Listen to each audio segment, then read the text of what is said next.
Olá, tudo bem? Estamos aqui para mais um bate-papo. E o tema da nossa conversa de hoje é superando obstáculos. Para falar sobre esse tema, eu escolhi o personagem Daniel. Daniel na Cova dos Leões. Poxa, que obstáculo, não é? Nós costumamos admirar a fé que Daniel teve e a vitória absoluta, absurda, grandiosa que ele teve sobre os leões, se é que assim, a gente pode falar assim. Mas a experiência de Daniel nos ensina algumas coisas. Lá no capítulo 6 de Daniel, a história narra que, por conta de uma armação, de um conluio feito pelos adversários de Daniel, o rei, por conta de um decreto que ele havia feito, teve que, mesmo gostando de Daniel, teve que cumprir com a sua palavra e mandar Daniel para a cova dos leões. O rei jogou Daniel na cova dos leões, mandou que colocassem uma pedra lá e saiu angustiado. Pela manhã, quando o rei foi lá procurar por Daniel, supondo ele morto, chamou o nome, supondo ele morto, mas com um fiozinho de esperança, né?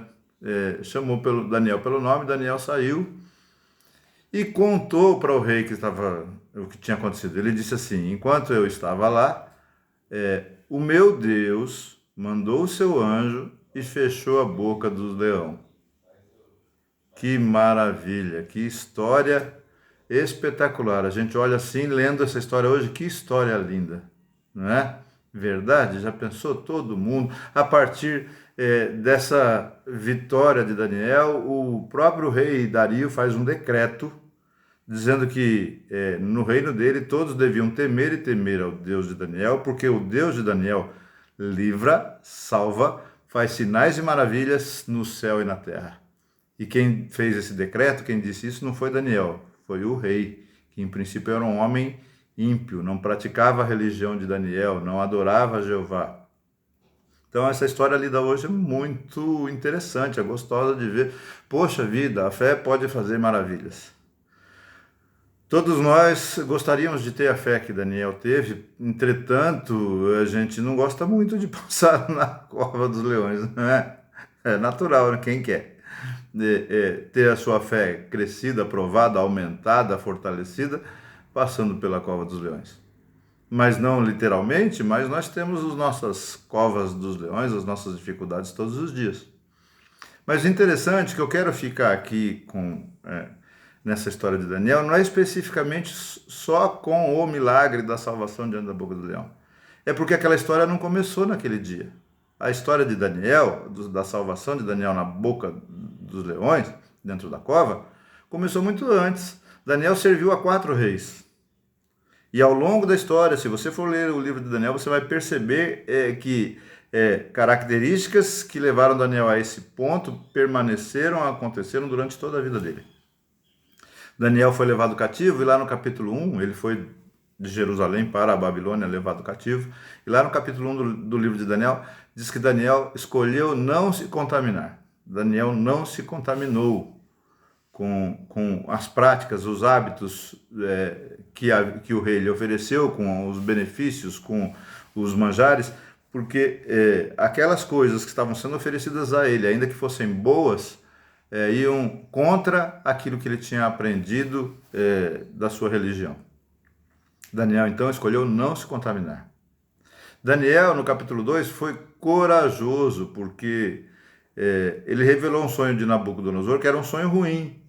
E ele podia ter dito alguma coisa agradável ao rei, mas ele foi corajoso e falou aquilo que Deus tinha mandado ele falar. Depois, com o sucessor de Nabucodonosor, Belsazar, ele foi corajoso outra vez, porque tinha uma escrita na parede que condenava a prática daquele rei, e ele foi corajoso de novo. Ele falou a verdade nos 2 casos, e a gente pressupõe daí que se nesses casos extremos ele falou a verdade, ele era um homem que praticava a verdade, sempre. E ele era corajoso, mesmo quando ele tinha a vida ameaçada, ele continuava falando a verdade. No capítulo 6, verso 4, quando os inimigos de Daniel estão armando essa cilada para que ele seja jogado na cova dos leões, Eles mesmos testificam que Daniel era honesto, excelente funcionário, não tinha nada para ser falado dele. Tudo que ele fazia bem feito. E não defraudava o seu chefe, né, o rei. Ele, tanto é verdade que ele fazia tudo correto, ele era um homem honesto, direito, excelente funcionário, servidor do rei, que a única coisa que eles pegaram contra Daniel foi o fato dele ser obediente a Deus. Tanto no verso 5 a gente vê que ele era obediente a Deus. O texto lá narra que Daniel obedecia tudo aquilo que ele tinha aprendido de Deus. Tanto que isso é a única arma do inimigo contra ele, a sua obediência a Deus. No capítulo 6, verso 10, a gente vê que Daniel praticava a oração 3 vezes ao dia. Não é só aí, desde o princípio do livro e até o fim, nós vamos ver Daniel orando. No final do livro diz que enquanto Daniel orava, o anjo já tinha ouvido lá do céu. Daniel não orou a primeira vez na boca da cova. Daniel não orou quando o leão estava prestes a abocanhá-lo. Daniel não se converteu a Deus, não teve o seu coração derramado diante de Deus, única e exclusivamente diante daquela provação extrema. Daniel orava 3 vezes ao dia. E essa oração que ele praticava 3 vezes ao dia era causa e consequência ao mesmo tempo, dele não se contaminar, dele ser corajoso, dele ser obediente, dele ser honesto. Agora, você pode dizer, mas Daniel vivia no outro tempo, eu sou ocupado. Você é ocupado? Eu também sou muito. E Daniel, será que ele era ocupado? Ele era presidente de 120 províncias que iam desde o Mediterrâneo até o Irã, mais ou menos, para a gente simplificar aqui. Se eu sou ocupado e você é ocupado, quanto mais era Daniel? Então, o tempo para que a gente pratique as coisas a tal ponto, para que a gente se relacione com Deus, é nós que damos a prioridade.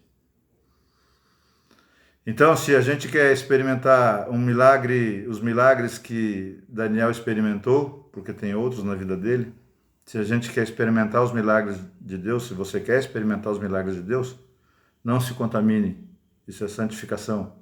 Seja corajoso, fale sempre a verdade a qualquer custo. Trabalhe com excelência, dê bom testemunho, não defraude ninguém, não passe ninguém para trás. Seja obediente a Deus. E como é que eu encontro santificação, coragem, falo a verdade, dou bom testemunho, excelência? Jesus Cristo diz quando ora pelos seus discípulos e por nós também, ele ora a Deus e diz assim: Pai, santifica-os na verdade, a tua palavra é a verdade. Então, para que a gente tenha capacidade e saber como fazer essas coisas, a gente tem que conhecer a palavra de Deus, tem que estar em contato com ela constantemente. E por fim, ore sempre. Ore de manhã, de tarde, de noite, ore enquanto dirige, ore enquanto trabalha, ore. Obviamente que tem momentos específicos que você se coloca para fazer uma oração específica de começo, meio e fim. Mas oração não é uma fala que você faz diante de Deus. Oração é uma atitude, é um estilo de vida. Tá bom? Então, queremos os milagres de Daniel. Temos que entender qual é o processo pelo qual passou. Em geral, Deus faz milagres precedidos de processos. Obviamente que Ele é todo poderoso e pode fazer todas as coisas, qualquer coisa, a qualquer tempo. Mas, em geral, Ele nos estimula a participarmos de processos, porque esses processos fortalecem a nossa fé e fazem-nos seres humanos melhores. Ore sempre. E busque de Deus sabedoria, para que você tenha a sua fé fortalecida e possa experimentar os milagres. Muito obrigado por você ficar aqui mais um tempinho comigo. Tenha um dia feliz e abençoado. Fica com Deus. Tchau.